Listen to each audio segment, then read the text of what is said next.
Hi everyone, welcome to episode 2 of the ARM Template Masterclass. Hopefully you watched last week's episode and you're all set up ready to go with your VS Code environment, and we'll be using that throughout the course of this tutorial. So if you haven't already set that up, make sure you go back and watch episode 1 and get things ready to go. Today we're going to start having a look at the basics of an ARM template. We're going to see how you create one, what they look like, what language they use, and how you actually create resources using an ARM template. By the end of this episode, we will have deployed our very first resource using an ARM template. I've got Visual Studio Code open here, and we're going to start by creating our very first ARM template. The first thing we need to do with our blank file is make sure Visual Studio Code knows that it's a JSON file. If we don't do that, none of the functionality of the ARM template extension, which we're going to use quite heavily, will be enabled. So if we press Ctrl K M in Visual Studio Code, we can select the language. And so we'll select JSON. The other option you can do here is just go to File, Save, and save this file with a .json extension. It will do the same thing. So now we've got that registered as a JSON file, we're going to use the snippets that are included in the ARM template extension to get going. So if you type the word ARM, A-R-M, what you will see is that it comes up with this ARM template extension snippet, and we've got this basic ARM skeleton. So if we hit enter on that, and this will deploy a skeleton of an ARM template with all the sections we need already created. What it also does is it changes, you'll notice from at the bottom right here, it changes it from being just a standard JSON file to an Azure Resource Manager template. This is so that VS Code knows this is an ARM template now, and it will apply all of the ARM template extension things like syntax highlighting, code completion, etc. Now we've got our skeleton, let's have a look. What does this actually comprise? So the first thing, as I mentioned briefly before, ARM templates are all written in JSON. This is the language it used to define your resources, and then on top of that, Microsoft have laid some more language functions and so on, which we're going to look at in later videos. So a basic ARM template will have these sections defined. You might not use every single one, some of them are optional, and we'll talk about that, but the first thing you're going to do when you create an ARM template is create a JSON object with this skeleton. Let's have a look at each of the items inside the skeleton. So the first thing is the schema. ARM templates are a schema-full language, so there is a schema defined for how an ARM template should look, and that is versioned by date, and so the extension will give you the latest version that's in GA, and so we're looking at the 2019-04-01 schema. Next up is the content version section. This hasn't really changed since the inception of ARM templates being GA. It's always been 1.0, and so there's not really much to worry about that. Just know that you need to have it in your template. Now we get into the interesting sections. So first up is parameters.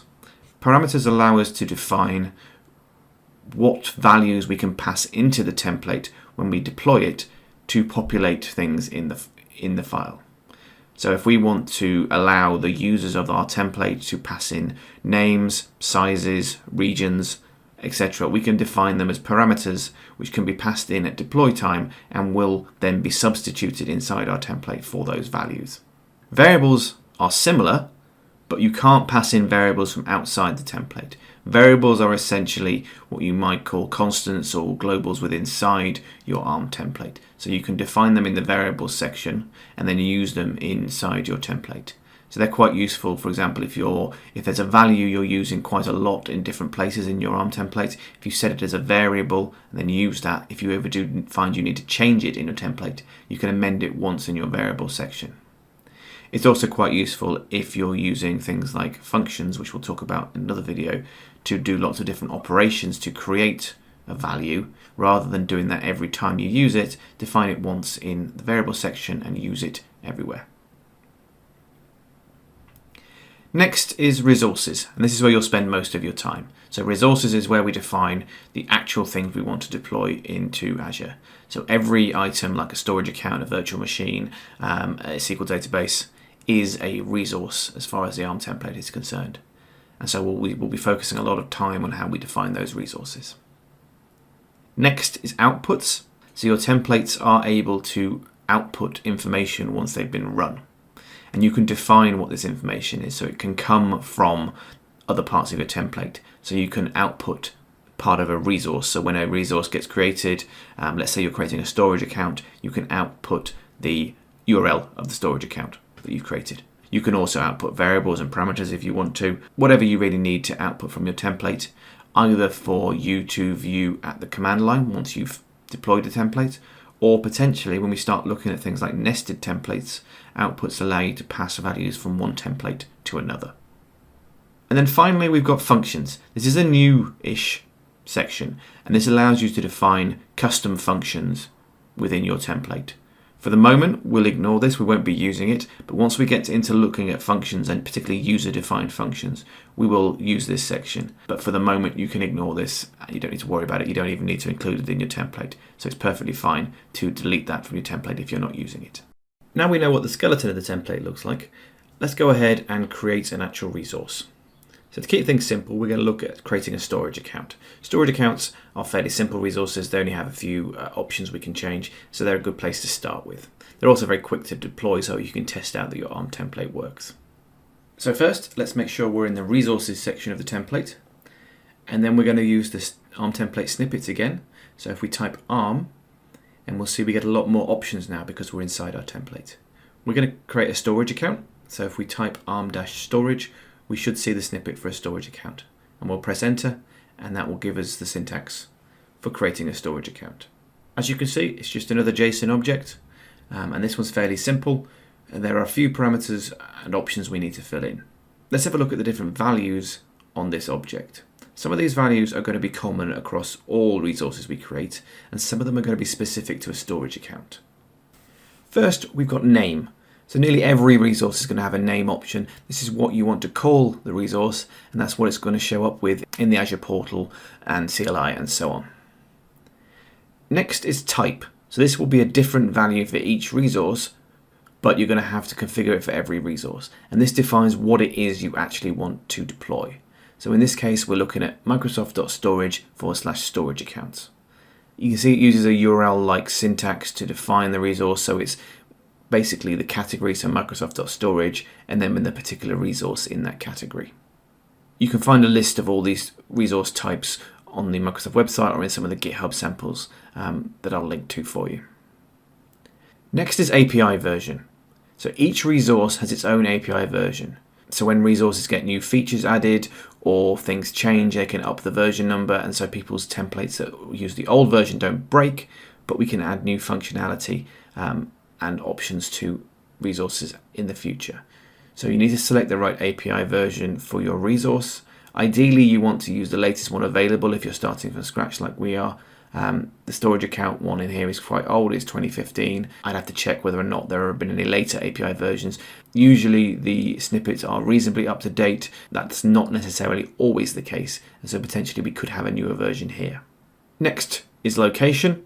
So we need to define where we're going to deploy the resource, which is your data center region. And you can see in this one we're using a little trick. So I mentioned earlier about the concept of ARM template functions, so some language functionality.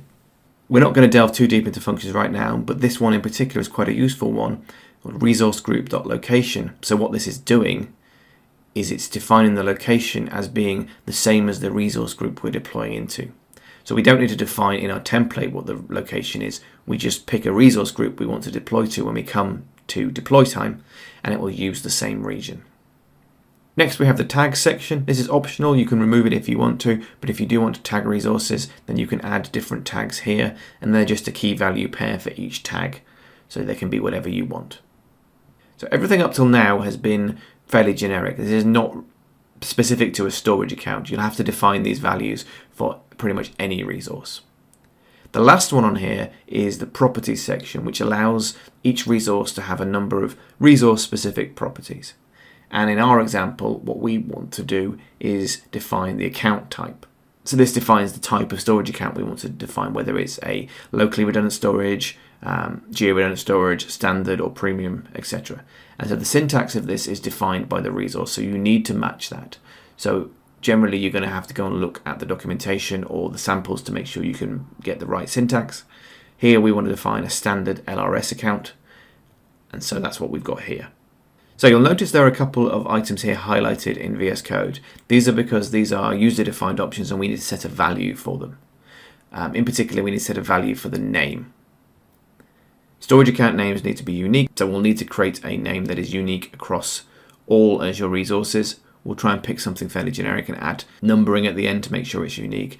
There are other techniques that you can use to make this unique name that we'll look at later, but for now we'll just put something in there. And then we've got our tag display name, which again is purely optional, but we'll set that to be the same as the name of the storage account resource as well. Finally, we're just going to save this file so that we can now get ready to deploy it. The last step then is to actually deploy our template and make sure it works. So we're over here in the terminal and we're going to use the AZ PowerShell commanders to deploy this template. If you haven't got these set up, I suggest going back and watching video 1 where we talk about the prerequisites required for this course, one of which is the AZ PowerShell, which we'll be using for deployment. You can also use the CLI, but we'll be using the PowerShell commandlets in these demos. So to deploy an ARM template, you're going to use the new AZ resource group deployment command. And in our simple example, we need to then pass in 3 parameters. First up is the name. So this is going to just be the name you give your deployment. It can be pretty much anything. It just helps you be able to look up that deployment in the CLI or in the Azure portal after you do it. It's just a name for the operation. One thing you do need to make sure is if you're going to deploying multiple times that you use a unique name, because if you use the same name for multiple deployments, the latest one will just overwrite all the others. Next, we need to define the resource group. So this is the resource group where our resources are going to be created. This needs to already exist. So I've created this earlier and we'll just fill in the name here. And then finally, we need to give it the path to the template file we've created. So I'll point this to wherever we saved it on our system. Now we've done that, we're ready to deploy our template, so we'll just press enter and this will go off and talk to Azure to actually try and deploy the template. The first thing it's going to do is do some pre-flight testing. So if there is any errors in your template in terms of syntax problems, invalid API versions and so on, it will fail early and it will give you an error about that. Assuming they're all okay, it will then go ahead and try and deploy the resource. If it can't for some reason, then it will fail. If it can, it will go ahead and deploy the resource, and then once it's finished, it will feed back to the CLI that it's done and give you some information about the resource you've created. So you can see this is now finished and our resource has been created and we get the object back that defines our storage account and we can see what's been deployed.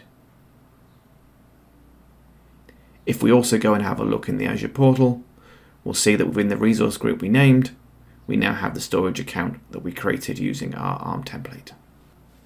If you were following along, you hopefully now have completed your very first ARM template deployment. If you've got any questions or issues, please feel free to post them in the YouTube comments section. And if you want to have a look at the completed source code, you can find that all on my GitHub repo, with the link will be posted below as well. Next week, we're going to move on to episode 3, where we'll be looking at parameters, variables, and functions. So hopefully I'll see you then. Until then, have a great week.